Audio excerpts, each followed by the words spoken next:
Olá, laringoscopista. Vamos iniciar agora a nossa primeira aula sobre as indicações da intubação orotraqueal.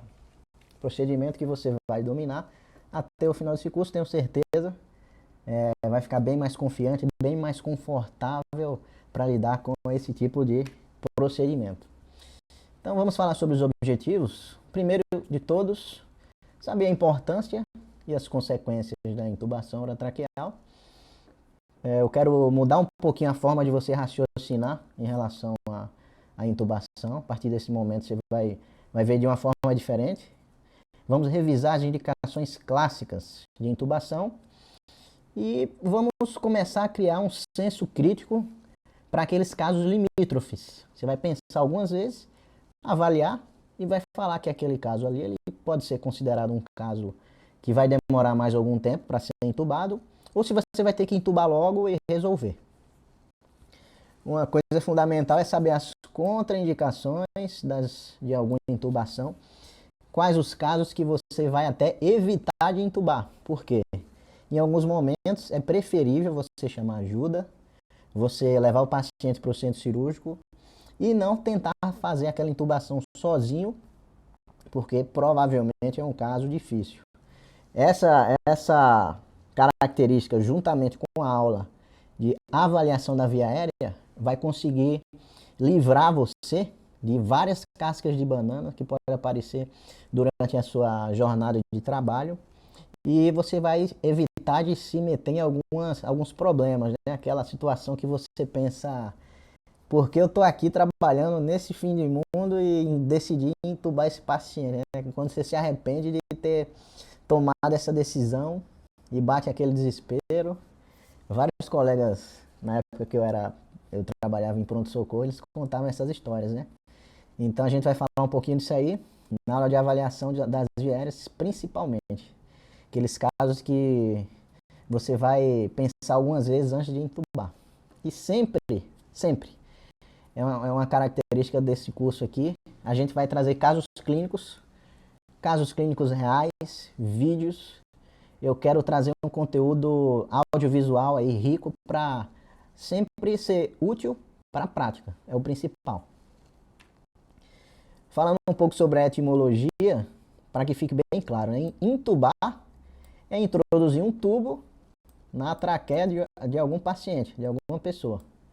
Então isso é intubar, a gente vai falar nesse termo a partir de agora. Intubar é introduzir uma pessoa em um tubo, né? No caso essa ruiva aqui está nesse tubo do Mário, né? Então a gente não vai falar mais em tubar, agora é intubar. É um erro bem comum que acontece aí. Então, para iniciar realmente a aula, qual a importância da intubação orotraqueal, né? A gente sabe que é manter a vida, óbvio isso aí. Só que é o seguinte, existem patologias que elas vão demorar algumas horas para se resolver, já outras não. Outras vão demorar dias ou semanas. E aí que entra o real raciocínio de uma intubação de UTI, de pronto-socorro, de emergência. Porque em alguns casos você vai conseguir evitar a intubação do paciente, porque aquele quadro clínico ele tem a resolução rápida. Por exemplo, um edema agudo de pulmão, hipertensivo. Você vai lá, faz furosemida, morfina, dependendo de onde você trabalha, pode ter nitroprussiato de sódio ou hidralazina, se for em outros hospitais mais simples. Porém, você pode dar a chance para aquele paciente ser tratado de uma maneira mais rápida e resolver o edema agudo de pulmão. Em uma hora ele está bem, compensado, não precisou ser intubado. Apesar de em um momento inicial ele estava angustiado, né? Você pode se assustar um pouco. Mas é uma patologia que tem uma resolução mais rápida. E nesse caso, você pode tentar uma postergação da intubação. A intubação, o raciocínio entra principalmente nisso. Patologias com desfecho prolongado. Por exemplo, uma pneumonia. Paciente hipercítico, descompensado, que você está desconfiando que ele tem uma pneumonia. Paciente que teve um acidente vascular encefálico hemorrágico, acidente vascular encefálico isquêmico. Ele não está bem, ele não está se defendendo. E você sabe que aquilo não vai se resolver em uma hora. Uma pneumonia, apesar de você começar um antibiótico rápido, hidratar o paciente, fazer tudo como o livro manda, Mas ele não vai ficar melhor em 3 horas. Ele está ali na sua frente, tá taquipneico, ele está sofrendo agora, está com a saturação mais ou menos, respirando rápido. O que é que vai acontecer com ele em alguns momentos? Não sei, daqui a 1 hora, 2, ele vai começar a cansar, porque ele está com a frequência cardíaca ali de 130, de 110, frequência respiratória de 30, 35. Chega uma hora que ele cansa, é como se ele estivesse correndo. Imagina aí um senhor de 70 anos, 60 anos correndo, ele não vai aguentar correr 1 hora, 2 horas. Vai chegar um momento que ele vai começar a cansar toda a musculatura acessória que ele está utilizando ali, e ele vai parar de respirar, vai desaturando e vai parar. E aí que você vai interromper esse ciclo da morte aí. Você vai entubar ele com o objetivo de evitar esse cansaço, deixar que o antibiótico faça o efeito, a patologia vai se resolver e daqui a alguns dias a fisioterapia vai trabalhar com o paciente e vai entubar ele com segurança. O pulmão dele está melhor, a musculatura está descansada, ele está mais hidratado, melhor nutrido e ele vai sair bem melhor para resolver a doença dele. Uma outra indicação, bem clássica, é uma ameaça imediata à vida. Por exemplo, um traumatismo crânioencefálico. O traumatismo crânioencefálico em si engloba também a proteção da via aérea. Então, qual é o raciocínio aqui nesse ponto, né? Alguns pacientes, e isso a escala de coma de Glasgow vai ajudar a gente no futuro, eles não vão conseguir se defender. O que é que significa isso, né? Existem alguns reflexos, principalmente reflexos de tosse, que é uma defesa do corpo a qualquer tipo de broncoaspiração. Então, se você vai se alimentar, ou se você regurgitou, se você vomitou, caso algo caia na sua traqueia, você vai apresentar um reflexo de tosse para evitar que aquilo progrida para os seus pulmões. Alguns pacientes não terão isso. Alguns pacientes não terão nem mesmo a força para virar a cabeça para o lado e vomitar. É o caso do paciente com uma escala de coma de Glasgow 3, 4. Ele não consegue virar a cabeça para vomitar. Ele vai vomitar do jeito que ele tiver. E provavelmente ele vai estar em decúbito dorsal horizontal, DDH. Então ele vai vomitar em cima do próprio rosto e vai respirar aquilo dali. Então isso é uma indicação de intubação, porque os nossos pacientes graves, que vêm da rua, pacientes que vieram de casa, ninguém sabe se ele comeu uma pizza há 5 minutos atrás ou se ele está em jejum. Ninguém programa, vou ficar doente, vou ficar em jejum agora. Ele vai se alimentar, ele vai comer o que ele tem vontade de comer ali. Na maioria das vezes ele vai estar com o estômago cheio. E aí ele tem chance de vomitar. Ele teve um acidente automobilístico, estava vindo lá de um rodízio de pizza e vai cair no seu plantão. Se ele não está se defendendo, se você realiza um estímulo doloroso nele, você chama, você conversa com ele e você vê que ele não tem condições nem de virar a cabeça para se defender, é melhor entubar ele a fim de proteger a via aérea dele. A gente vai colocar um tubo com um balonete insuflado na traqueia para proteger o paciente. É aí que a escoma de Glasgow ela entra. Esse tipo de paciente é assim, a gente sabe que no ATLS é o A que mata primeiro, né? Por isso que ele vem primeiro. Ou seja, a própria língua vai matar esse paciente. Digamos que ele está lá na maca, chegou até o hospital, foi trazido e o pessoal passou ele de uma maca para outra e deixou o rosto dele flexionado, a cabeça flexionada, o pescoço flexionado. Isso aí é capaz de matar um paciente que não tem defesa da via aérea. Uma simples posição desfavorável num paciente que tem um sobrepeso, uma obesidade até grau 1, é capaz de matar ele, porque a própria língua vai obstruir a via aérea superior dele e ele vai morrer da causa mais banal que existe. Ele mesmo se matou, né? Porque a própria língua dele que está obstruindo lá. Se bem que outra pessoa também contribuiu. Mas isso não vai acontecer. Por quê? Porque você vai avaliar o paciente e vai ver que ele não tem chances de sobreviver sozinho. E você vai atuar entubando e protegendo a via aérea dele. Nos casos aqui do transporte dos pacientes, aqueles casos mais limítrofes, os casos borderlines, você vai dar preferência para entubar os pacientes antes do transporte, fazer o transporte e entregar no local de destino, provavelmente um hospital de maior complexidade. Por que é preferível entubar esses pacientes antes e não arriscar de levar eles descompensados, né? Mesmo aquele paciente que você acha que poderia aguentar essa jornada. Trabalhar em ambulância é bem difícil, a gente sabe, eu já trabalhei em ambulância. Falta principalmente espaço, que é uma coisa terrível, você querer se movimentar e ter outra pessoa na sua frente. Às vezes não cabe a equipe inteira dentro da ambulância lá, no momento da intercorrência. Falta material, porque é restrito o material que fica na ambulância.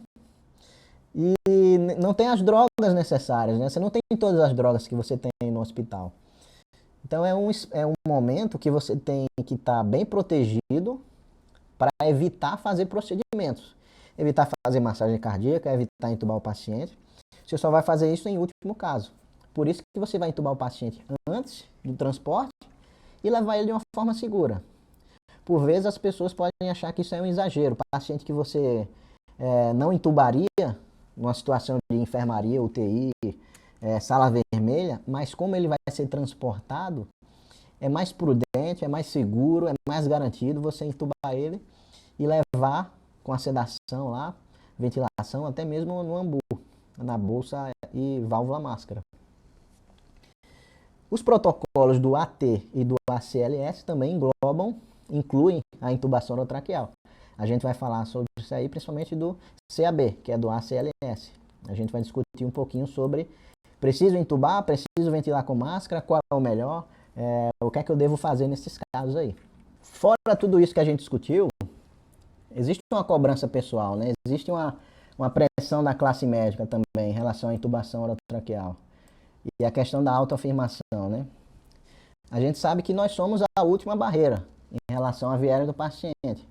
Quando a gente vai entubar um doente, uma pessoa mais grave, você é a pessoa que vai resolver. Você é o médico e está ali para resolver isso. Então todo mundo vai olhar para você. Você vai ter aquela cobrança de resolver aquele problema, todo mundo vai depender de você. E quando a gente não entuba o paciente, é uma situação bem triste, né? Bem constrangedora e até decepcionante. Alguns colegas relatam que ficaram tristes, não conseguiram entubar. Você fica chateado, né? Você fica frustrado porque não conseguiu realizar o que estava pressuposto para você realizar. Você é o médico da emergência, você é o médico do pronto-socorro, da UTI. É a última barreira. Então é importante ter segurança, ter confiança para fazer o procedimento no momento que é necessário. E aí você fica mais tranquilo, você fica mais seguro. Você sabe que tem experiência, você vai conseguir resolver aquelas situações que vão ser casca de banana. Você vai conseguir fazer manobras que vão lhe tirar de algum apuros no momento mais crucial ali. E isso a gente vai discutindo no decorrer do curso. Para finalizar essa parte das consequências, né? A gente sabe que não entubar um paciente é uma coisa terrível. A hipóxia permanente ali, sustentada, ela vai causar sequências neurológicas, né? Consequências neurológicas, desculpa. Principalmente trauma neuronal, dano neuronal permanente, e vai dar problema para quem? Para os familiares, para o sistema de saúde e principalmente para o paciente, né? Que é o principal prejudicado. Ele vai ficar dependendo provavelmente aí de um cuidador e a vida dele vai mudar a partir daquele momento que você não conseguiu entubar e deixou que uma série de eventos aconteçam. Essa consequência aqui da sequela neurológica, mesmo que você não consiga entubar o seu paciente, ela pode ser evitada. De que forma? Ventilação com máscara. A gente vai abordar uma aula específica sobre isso. É uma aula inteira falando sobre a ventilação com máscara, porque ela é a habilidade que deveria ser bem executada durante todo o curso de medicina, mas que não é tão estimulada assim. A gente sabe que poucos os médicos saem ventilando bem. Eles não têm a vivência da ventilação. Só que é a ventilação que vai evitar que o paciente morra de hipóxia. É simples. Não tem o que discutir nisso aí. Você pode não saber entubar, você pode não saber passar central, pegar artéria, Mas se você souber ventilar o seu paciente, ele não vai morrer. Ele vai ficar lá sendo ventilado, ele vai saturar bem e você vai fazer alguma outra medida salvadora em seguida, né, que a gente vai discutir. E nesse curso aqui, mesmo que você não tenha à sua disposição uma bolsa com válvula e máscara, né, que é o AMBU, sempre que eu falo bolsa com válvula e máscara ou AMBU são sinônimos, AMBU é o nome da marca, mas vamos levar em consideração que são sinônimos. Mesmo se você não tiver esse dispositivo na hora, a gente vai discutir um método para ventilar o paciente apenas com a mangueira, o látex, a extensão de oxigênio. Vamos falar isso aí numa aula posterior. Outra consequência bem grave são lesões traqueais. Às vezes você até consegue entubar o paciente, mas no furor do momento, ali naquela ansiedade, né, você está com um fio guia lá no tubo e introduz demais, causa uma laceração na face anterior da traqueia, e aí você acabou de dar um péssimo prognóstico para o seu paciente. Ele vai agora ter uma série de eventos que eu não desejaria para o meu pior inimigo. Uma lesão traqueal, provavelmente ela tem como consequência uma mediastinite. O paciente vai ter problemas no mediastino, provavelmente vai infectar em seguida, né? E vai ser aquele paciente crônico que sofre, que vai ficar sedado sempre, enfisema generalizado, e aí vai ficar onerando aí os familiares, ele vai se prejudicar, vai ficar uma internação prolongada.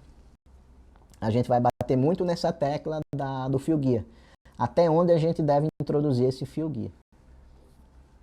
A sequência natural aí vai ser uma parada cardiovascular, né, por hipóxia, e por último morte, que é o que a gente quer evitar a qualquer custo, né? Os nossos pacientes não deverão chegar aqui, ou a gente vai fazer de tudo para evitar esse desfecho. Falando sobre a nossa indução / sedação, sempre que eu falar a palavra indução, vai ser sinônimo de sedação. Indução a gente fala muito na anestesia, né? Sedação a gente fala no pronto-socorro, emergência, é a mesma coisa, tá certo? Sempre que eu falar essa palavra aqui, vai ser a mesma coisa dessa. Então, existe uma sequência lógica de opioides, hipnóticos e bloqueadores neuromusculares. A gente vai fazer sempre essa sequência. Primeiro, os opioides. Segundo, os hipnóticos. E terceiro, os bloqueadores neuromusculares. Nunca em outra ordem que não seja essa daqui. Você pode pular algumas vezes um ou outro. Isso a gente vai conversar depois. Mas perceba uma coisa. Os opioides, que é basicamente o fentanil, né, que a gente tem aí nos hospitais brasileiros, eles tiram os reflexos protetores. Reflexo de tosse, o paciente vai parar de ter ou vai diminuir muito e vai diminuir a frequência respiratória. Ele vai começar a ter hipopneia e até apneia. Ou seja, eu quero mostrar para você que a partir do momento que você começou a injetar, a vida do paciente passou para você.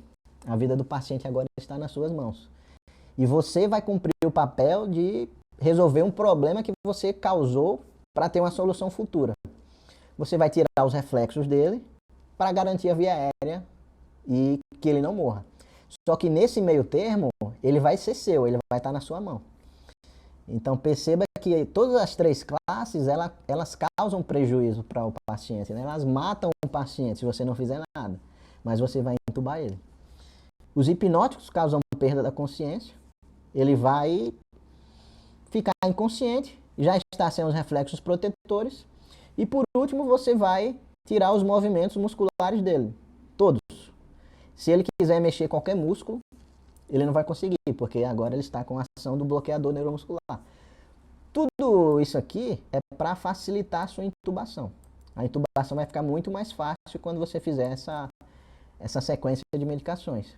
Só que a gente vai falar sobre como deve ser feita essa sequência, a rapidez que você deve fazer para evitar que o paciente perca esse timing de ser intubado e comece a entrar em hipóxia. É muito comum você começar a sedar o paciente, a induzir o paciente, demorar um pouquinho e aí ele já começa a desaturar, vai para 60 de saturação, começa a bradicardizar. Provavelmente a sua sedação foi muito lenta. A gente tem que fazer medidas mais rápidas porque o paciente grave desatura mais rápido. Primeiro exemplo é o paciente real, TJP, 62 anos, chegou lá para você, queixa de tosse produtiva há 5 dias que piorou ontem. Ele é tabagista, gosta de fumar aí suas 2 carteirinhas de cigarro por dia, trazido por familiares, pois estava ficando azul.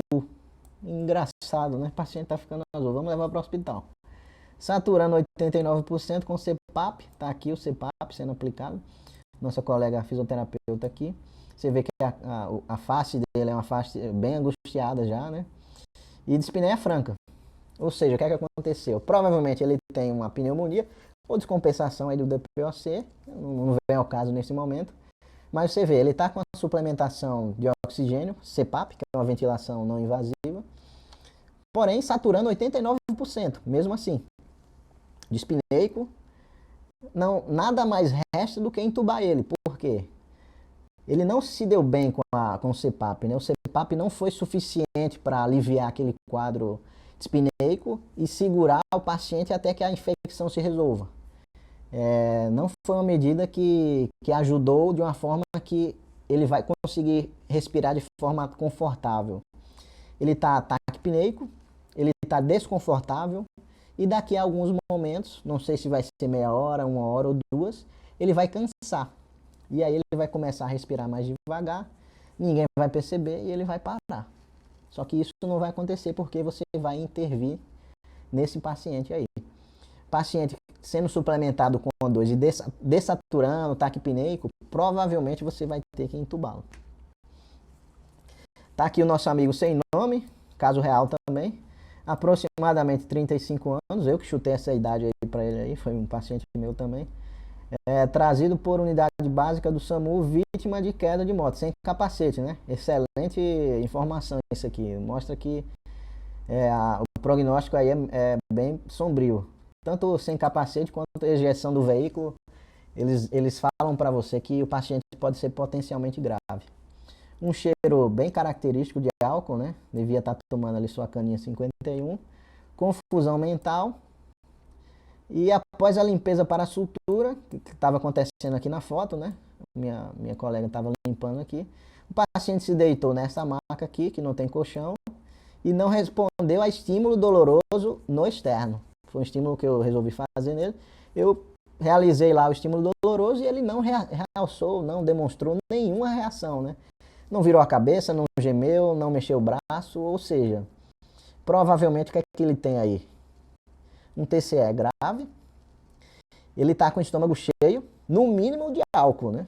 A gente sabe que esse cheiro de álcool aí, ele não está bebendo ele não parou de beber há 8 horas. Ele estava bebendo agora. E deve ter comido também, né? Feijoada, linguiça, não sei, X.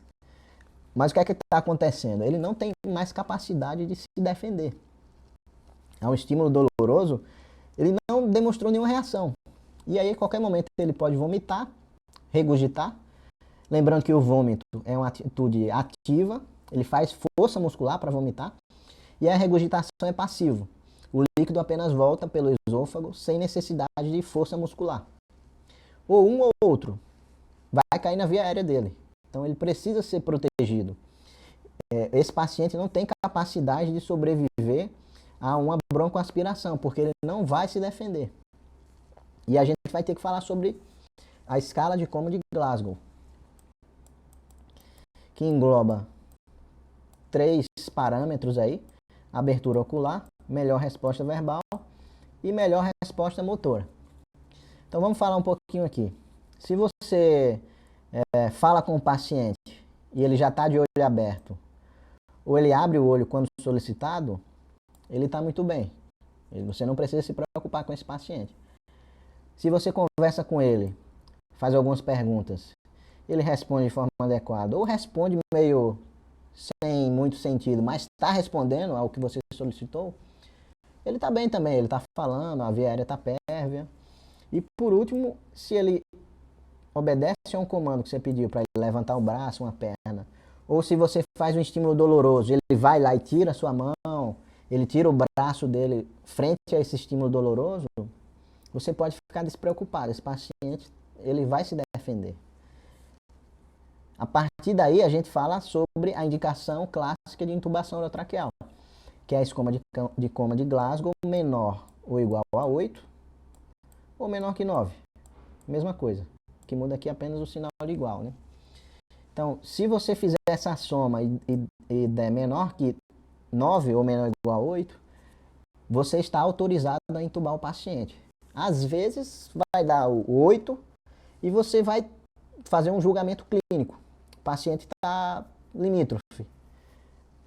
Na maioria das vezes, os pacientes vão ter uma escala de 3, 4, e esses pacientes você pode entubar sem medo, sem preocupação, porque entra naquele raciocínio. Ele não vai tossir, ele não vai virar o rosto, e ele não vai conseguir sobreviver sozinho.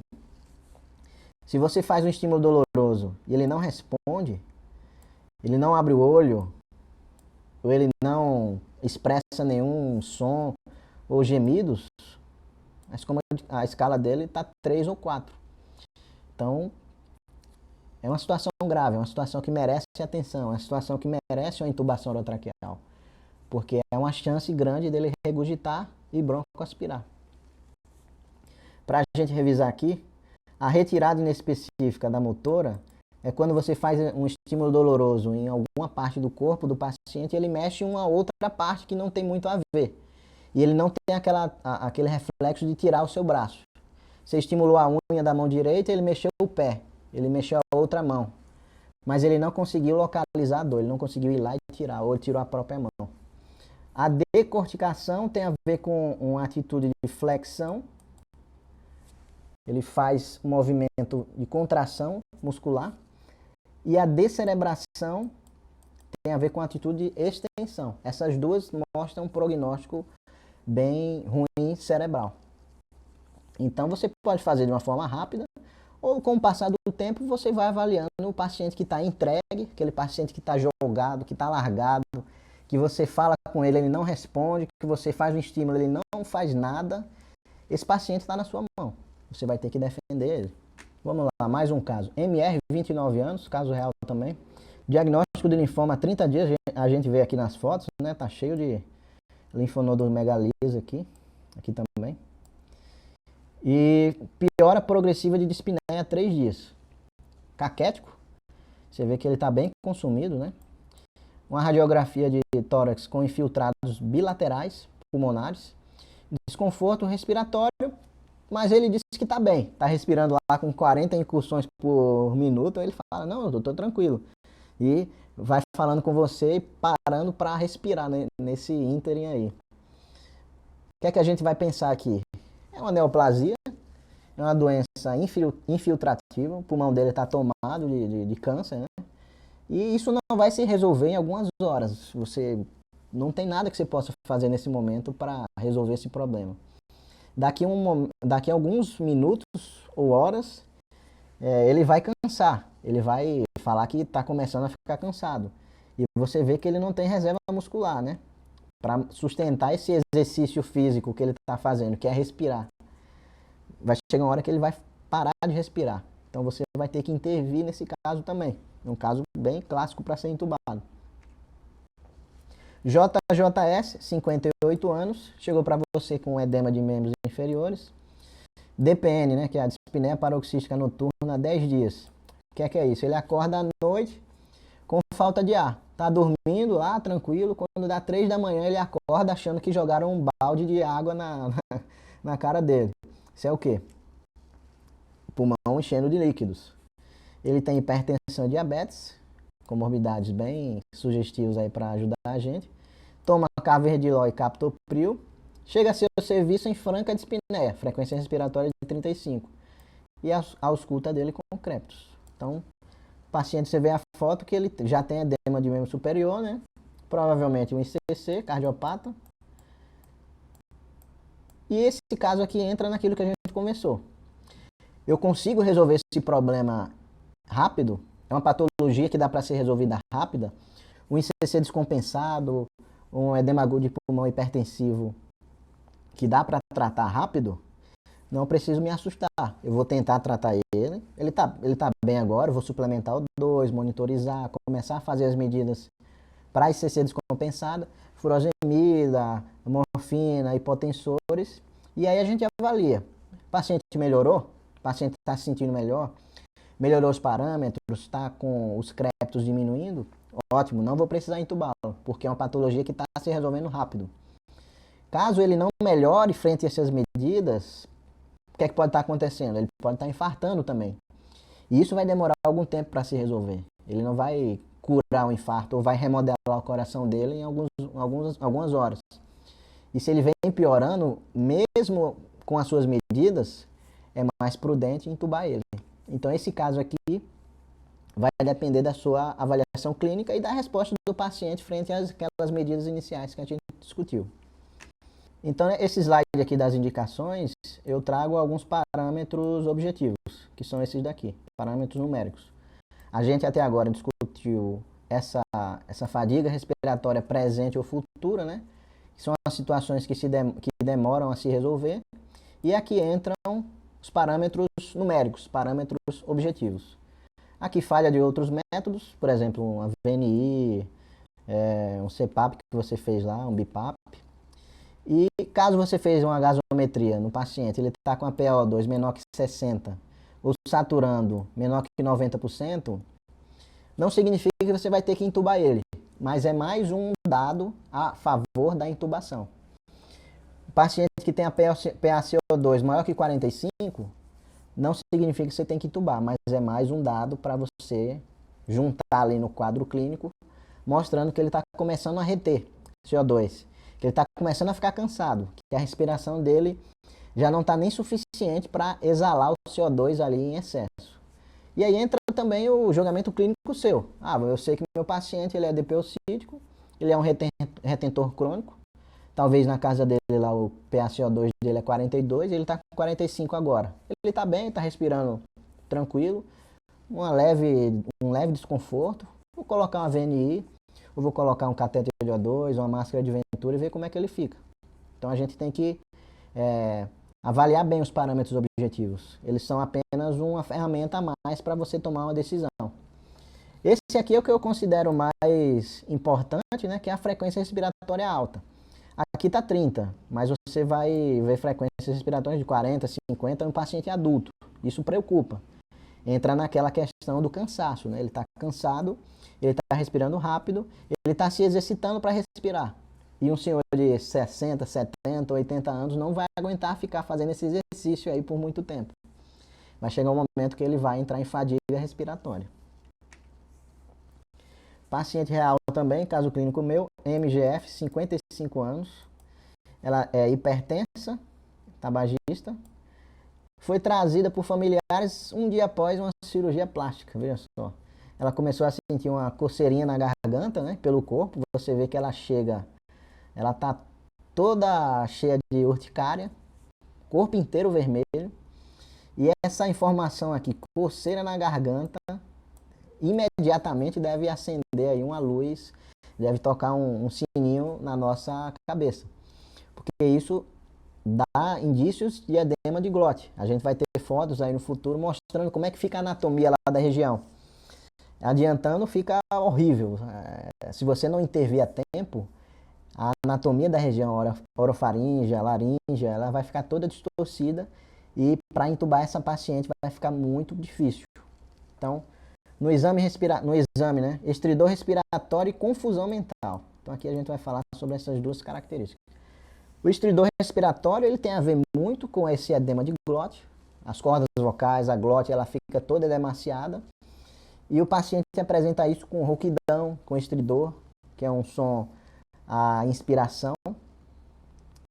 E caso você não atue nesse momento, ou de uma forma medicamentosa e dê uma chance para ela ver se melhora desse estridor, ou logo entubando-a, como vai ser esse caso aqui, ela vai parar. Por quê? Ela não vai respirar de forma adequada. O local onde vem o fluxo de ar está diminuído muito. E ela vai começar a entrar em hipóxia. É o que está acontecendo aqui. Por isso a confusão mental.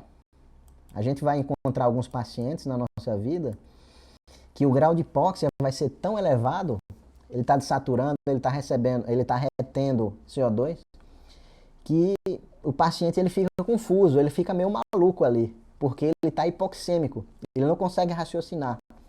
ele entra no estágio de confusão mental absurda, não colabora, fica agressivo, começa a se mexer de forma desorganizada.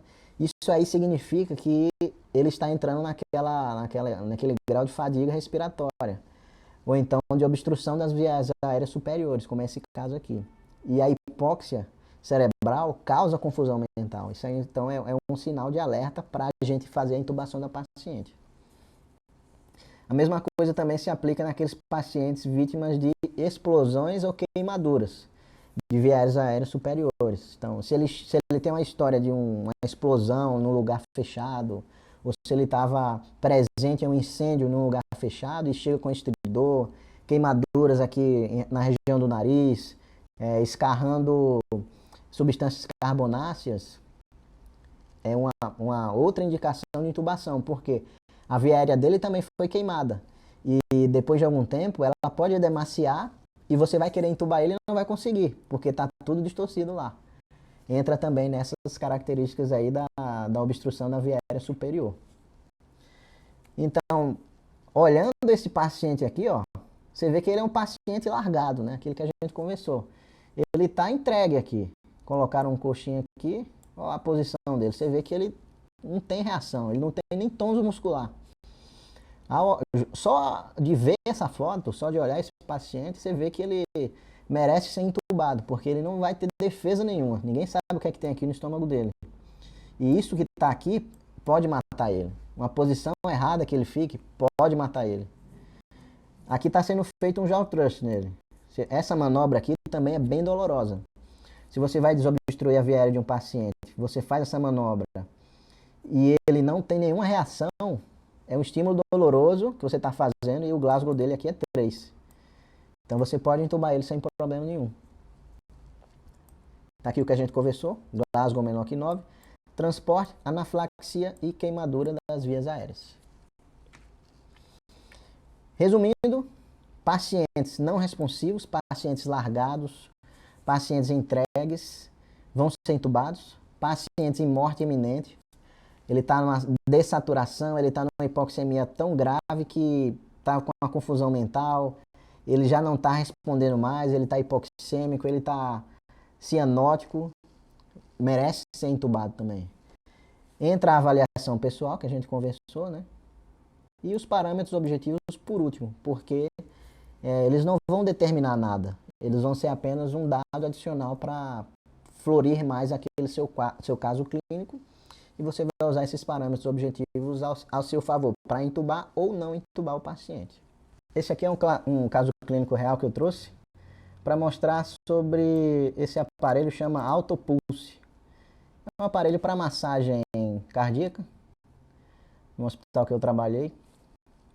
E é excelente, é uma massagem bem efetiva, o paciente até melhora a capnografia, até apresentava movimentos musculares. Ele mexia o braço, mas ele estava parado, é interessante. Eu quero trazer esse questionamento aqui. Uma parada cardiorrespiratória, né, uma PCR. Eu vou intubar ou vou ventilar meu paciente com máscara, né? O que é que eu fiz nesse caso anterior aqui? Eu intubei ele ou eu ventilei com máscara? Aí a gente vai conversar um pouquinho sobre o protocolo do ACLS. Ele questiona isso também.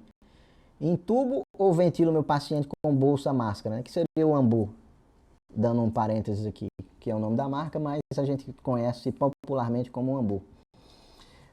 Os guidelines de 2015 abordaram isso aí e fala aqui o seguinte, que não há evidências adequadas, né?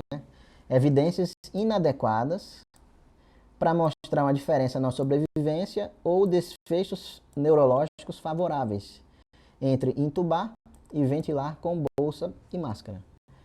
A escolha de bolsa e máscara, de um aparelho de bolsa e máscara, né, do dispositivo de bolsa e máscara, versus via aérea avançada, que é a intubação, vai ser determinada pela habilidade e a experiência do provedor, no caso, sua experiência.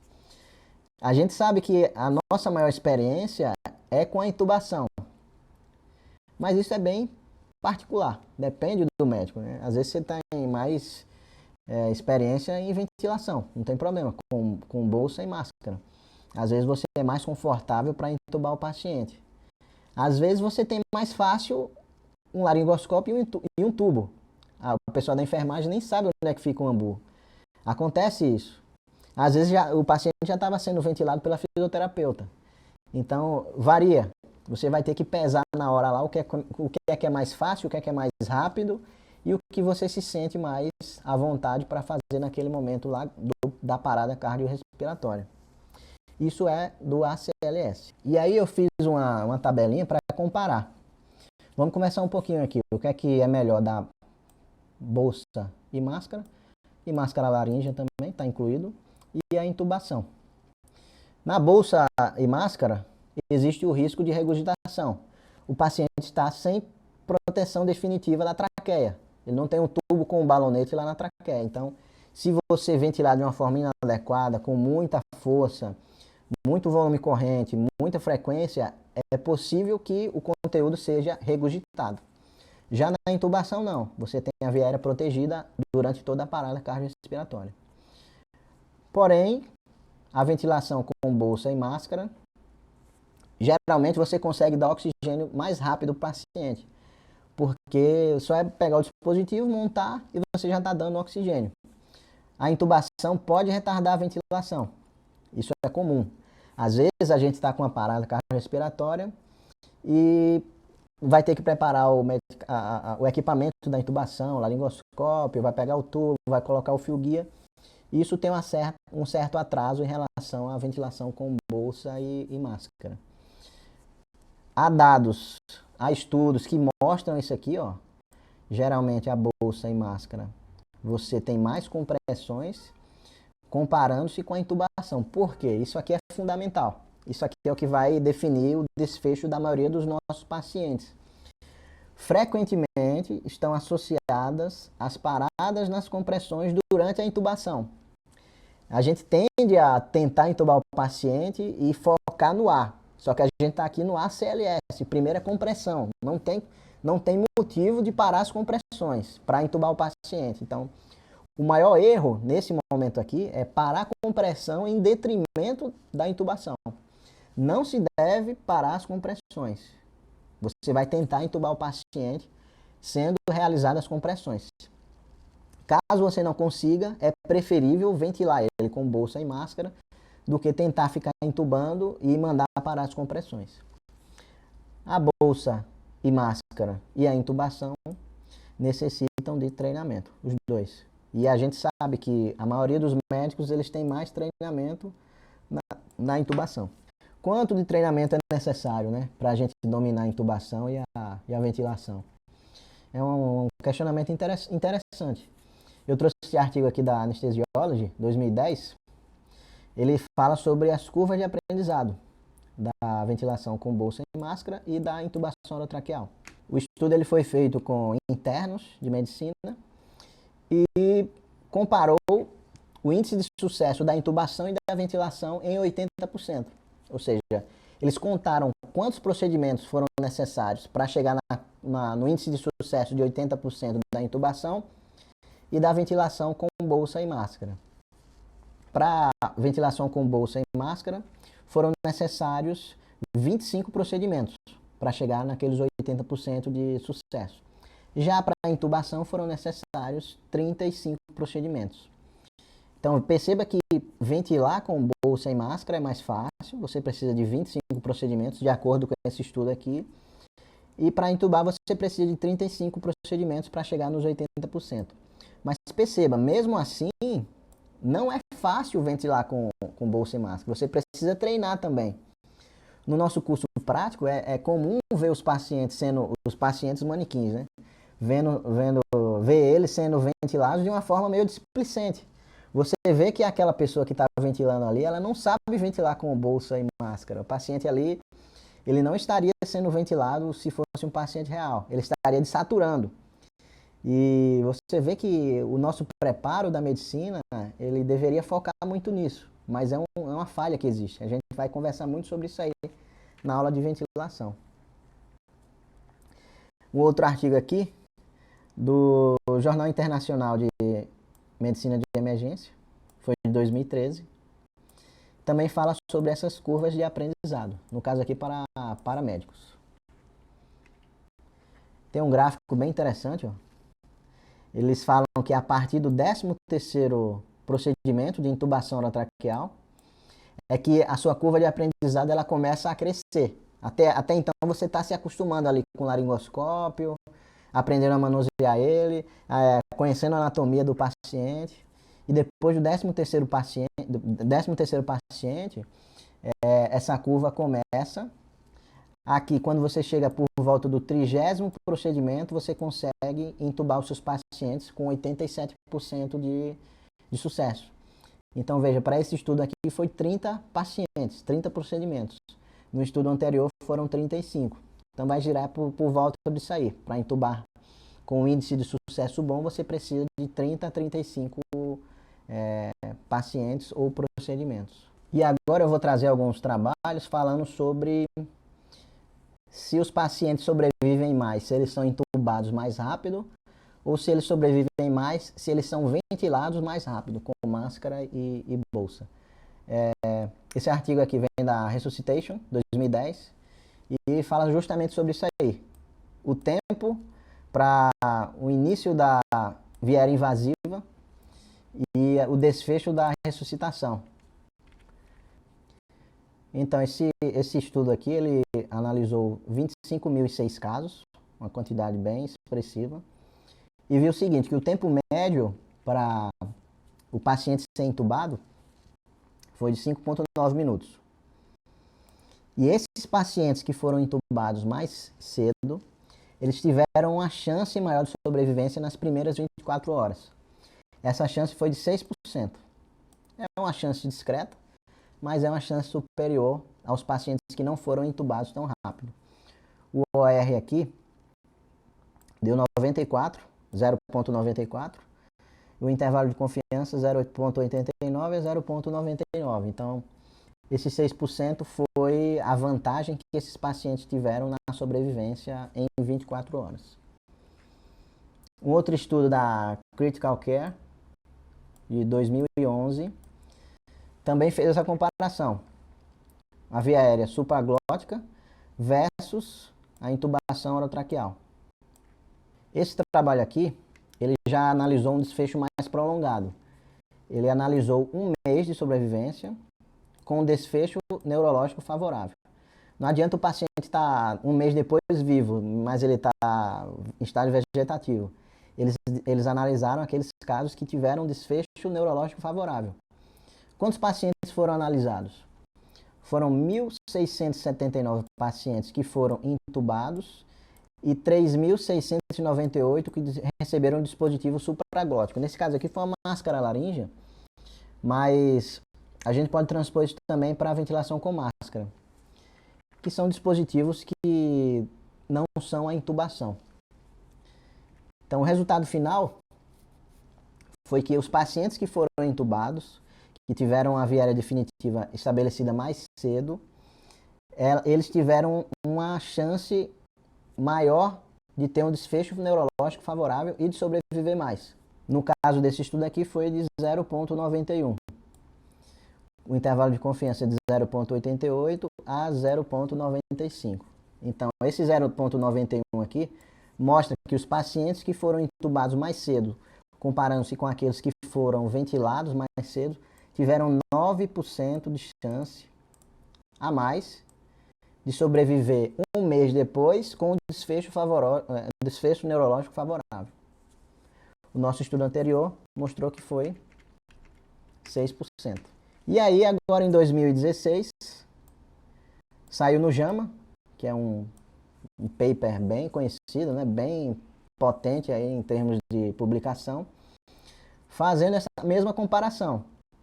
Intubação traqueal e essa sobrevivência depois da parada cardiovascular, né? E ele mostrou justamente o contrário do que a gente viu nos 2 trabalhos anteriores. Veja só a quantidade de adultos que foram analisados, né? 108.079. em 668 hospitais. Então é um trabalho que veio para arrasar aqueles dois anteriores. O início da intubação orotraqueal durante os primeiros 15 minutos de ressuscitação, comparando-se com não intubar, ou seja, ventilar com qualquer coisa que não seja intubação, foi associado com um decréscimo na sobrevivência, na alta hospitalar. Veja só. Os nossos trabalhos anteriores mostraram 6% de vantagem de sobrevivência, 9% de sobrevivência, e esse aqui falou que houve um decréscimo na sobrevivência desses pacientes. Ele mostrou o contrário. E aí vem algumas análises aí do autor do artigo e de outros comentários de outros autores. Eles falam que existiram algumas potenciais razões porque essa intubação nos primeiros 15 minutos, eles pioraram os desfechos neurológicos. Primeira de todas foi o que a gente conversou e é o que você não vai fazer com seus pacientes. Você não vai piorar o desfecho neurológico dele, porque você não vai fazer interrupções prolongadas das compressões cardíacas. Você não vai mandar parar a compressão para intubar. Esse é o principal. Se você souber disso aí, você não vai prejudicar os seus pacientes.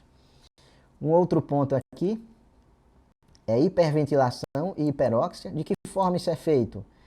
Geralmente quem assume o AMBU, a bolsa e máscara, né, a bolsa, válvula, máscara, são os fisioterapeutas ou um técnico de enfermagem. E a tendência deles é ventilar com muito afinco, né? Ele concentra toda a força dele ali na ventilação, porque ele quer que o paciente receba muito oxigênio. E isso não é bom. Apesar de a gente achar que dar oxigênio é bom, isso não é bom, porque, primeiro, hiperventilação, uma frequência respiratória muito alta, está competindo quem? O retorno venoso com o ar dos pulmões. Então, quanto mais tempo e quanto mais ar o pulmão recebe, menos sangue volta. O paciente vai ter um prejuízo no retorno venoso se você der muito volume e uma frequência muito alta. O oxigênio, o ar que ocupa o pulmão, ele tira o espaço do sangue que voltaria. Então a gente sabe, a ventilação ela tem que ser controlada. Uma ventilação a cada 5, 6 segundos, para você não prejudicar o retorno venoso, que é o que o coração do paciente precisa. E um outro ponto é a hiperóxia, porque o paciente está recebendo o oxigênio a 100%, e o oxigênio é considerado uma medicação. Ela tem indicações, ela tem vantagens, ela tem desvantagens. Ele, né, o oxigênio, tem vantagens, tem desvantagens e tem efeitos colaterais, que no caso é a hiperóxia. Oxigênio em excesso gera radicais livres de oxigênio. E isso causa lesões celulares nos nossos pacientes, quando não bem indicado. Há um atraso de outras intervenções, como a desfibrilação. E aqui o que não vai acontecer com a gente também, que é intubação esofágica não reconhecida, que é o que a gente quer evitar ao máximo. Não há problema em intubar o esôfago. O problema é intubar o esôfago e não reconhecer. Ventilar o paciente ali como se você tivesse com a via aérea garantida, mas está no esôfago. Então a gente vai falar muito nessa aula de anatomia que vem a seguir. A diferença da traqueia, a entrada da glote com o esôfago, para que isso não aconteça.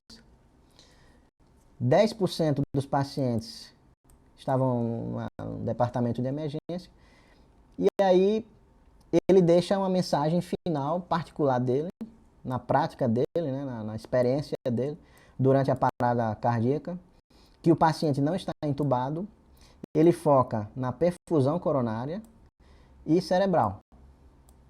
Ele vai frequentemente ir para a ventilação com bolsa e máscara, ou máscara laríngea, na parada, e depois entubar conforme o paciente volta à circulação espontânea. Isso aqui é uma sugestão do autor. Aí vem a nossa discussão do que você está confortável em fazer. Se você está mais confortável em entubar, se o material da intubação está mais rápido, ou se o material para ventilar está mais rápido e você tem mais conforto para entubar os seus pacientes. Na minha prática, eu costumo entubar os pacientes porque eu acho mais confortável para mim.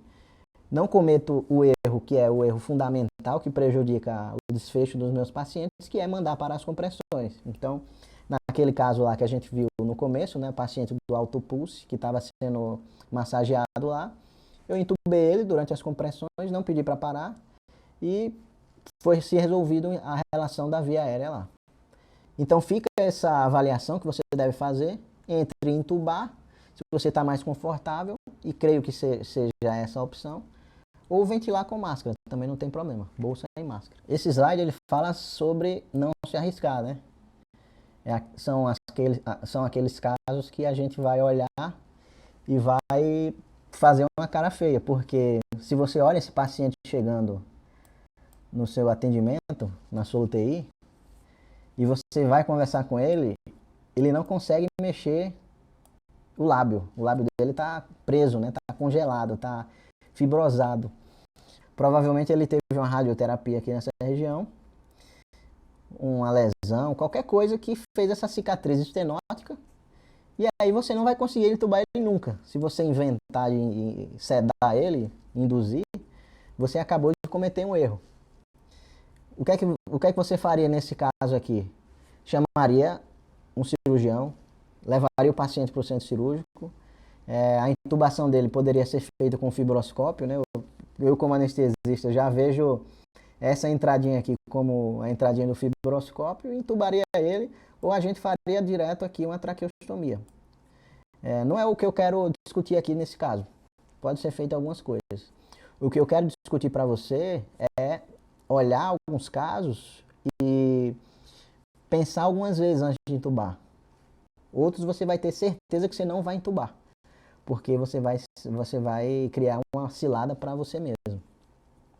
Tumores maciços de via aérea, às vezes o paciente tem aquele tumor gigante na língua que você não vai ter nem possibilidade de manusear aquela língua com laringoscópio. Deformidade restritiva de face, é esse caso aqui.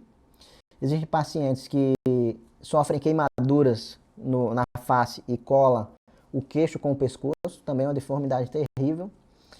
Trismo é quando o paciente não consegue abrir a boca. Aqui o trismo tem uma observação, porque existe o trismo que o paciente tem fibrose muscular e articular por uma radioterapia ou qualquer outra coisa desse tipo. E tem o trismo também da dor. O trismo da dor dá para tirar ele com a sedação.